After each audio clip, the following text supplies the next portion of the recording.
Hello everyone, this is Arushi Pratap. Welcome to crypto PM channel. I hope आप सभी बहुत ही अच्छे होंगे। तो जानते हैं इस हफ्ते में क्या क्या हुआ है क्रिप्टो मार्केट में।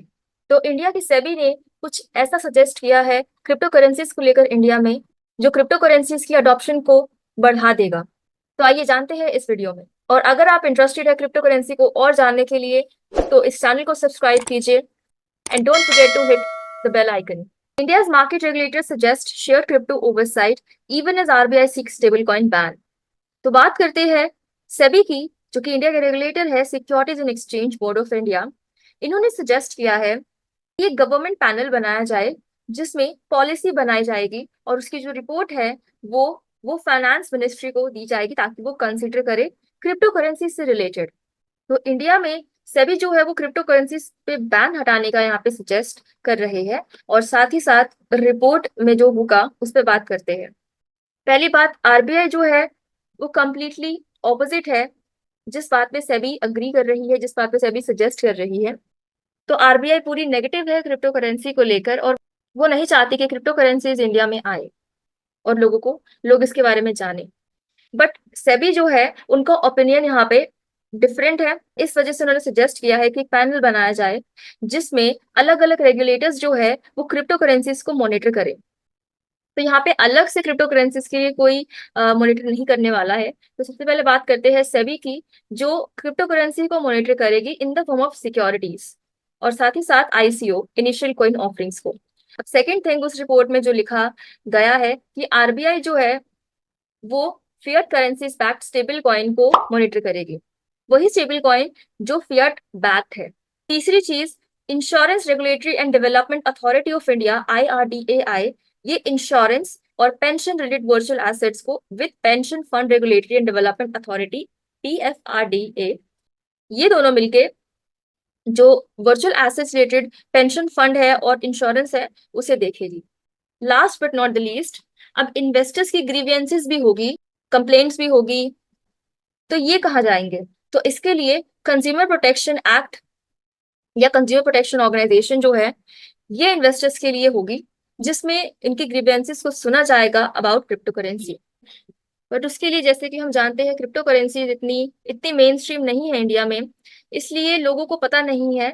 और इस वजह से कंज्यूमर प्रोटेक्शन ऑर्गेनाइजेशन में इन्हें प्रोफेशनल स्किल्ड वर्कर्स रखने पड़ेंगे ताकि वो उनकी हैंडल कर पाए ग्रीवियंसेस को। तो जैसे कि बिल लाने की इंडिया बात कर रही थी G20 में, तो वो जो बिल है वो पॉसिबली 2025 के मिड से पहले तो नहीं आने वाला है, जो बिल क्रिप्टो करेंसी के रेगुलेशन के लिए था।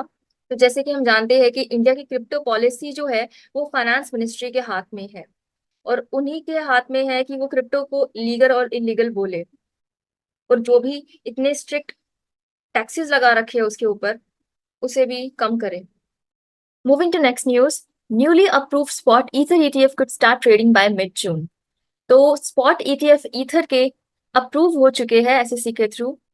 तो जो इनकी 19B4 फाइलिंग है स्पॉट ईथर ETF की, वो सक्सेसफुली अप्रूव हो चुकी है।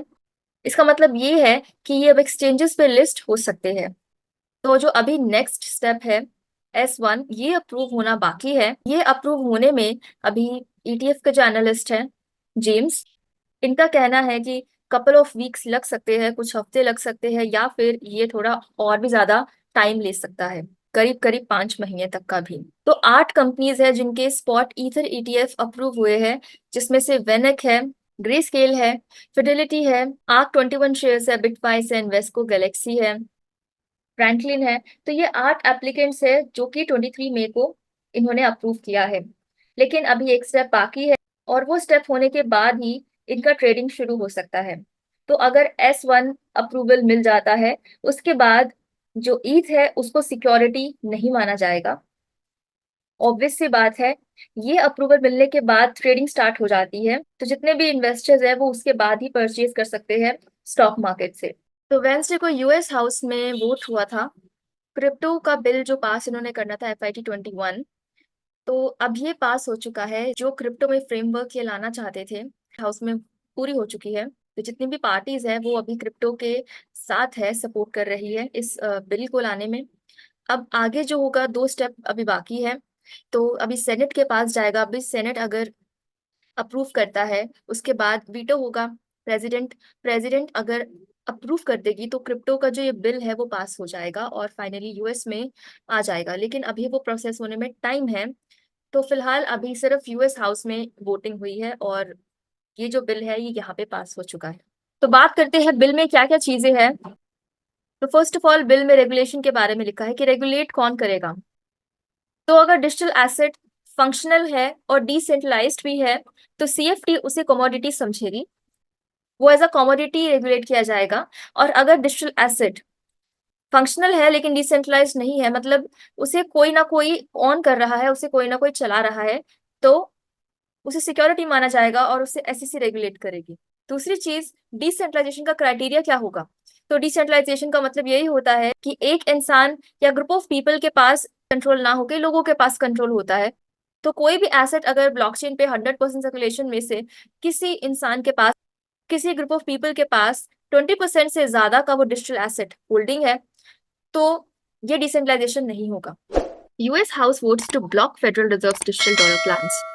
तो जो यूएस हाउस है थर्सडे को उन्होंने अप्रूवल दिया है एक बिल का, जिसमें ये फेडरल रिजर्व ने जो सीबीडीसी इनका जो डिजिटल डॉलर है जो इशू किया है उसे रोका गया है, प्रोहिबिट किया गया है। और वो चाहती है कि ये ब्लॉक किया जाए, बैन किया जाए। लेकिन यहाँ पे कांग्रेस की कोई ऑथराइजेशन नहीं है। तो ये जो लेजिस्लेशन है इसका नाम है CBDC anti surveillance state act HR 5403।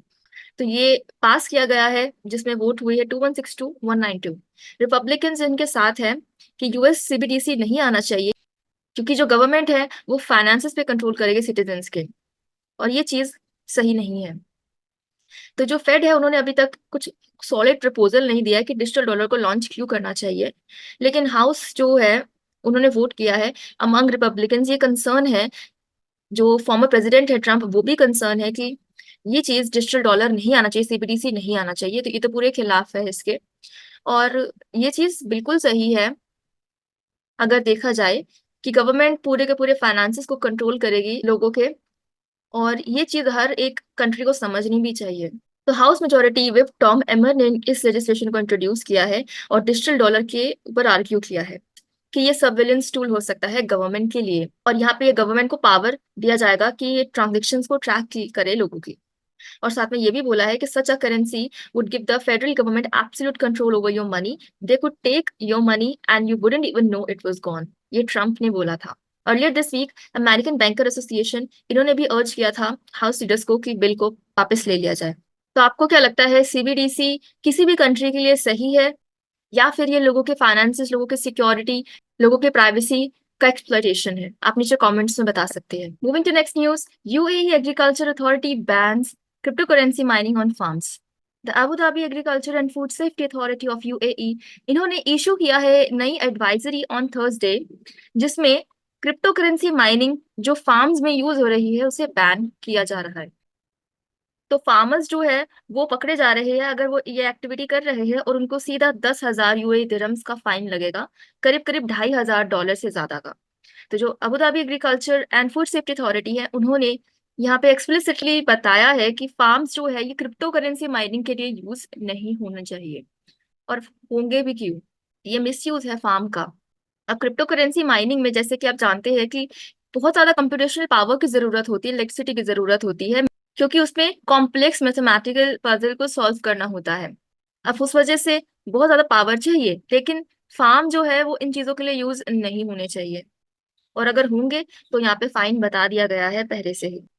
लेकिन इसके बावजूद यूएई जो है वो क्रिप्टो करेंसी माइनिंग को लेकर, क्रिप्टो करेंसी को लेकर बहुत ज्यादा पॉजिटिव है और लीनियंट है अगर दूसरे कंट्रीज की माने तो। 2023 में जो डेटा आया था उसमें यूएई जो है यहाँ पे 400 मेगावाट बिटकॉइन माइनिंग कैपेसिटी है। 4% ये रिप्रेजेंट करती है ग्लोबल हैश रेट का। तो one of the leading bitcoin mining hubs है मिडिल ईस्ट में, लेकिन फार्म्स पे क्रिप्टो करेंसी माइनिंग इन्होंने बैन की है।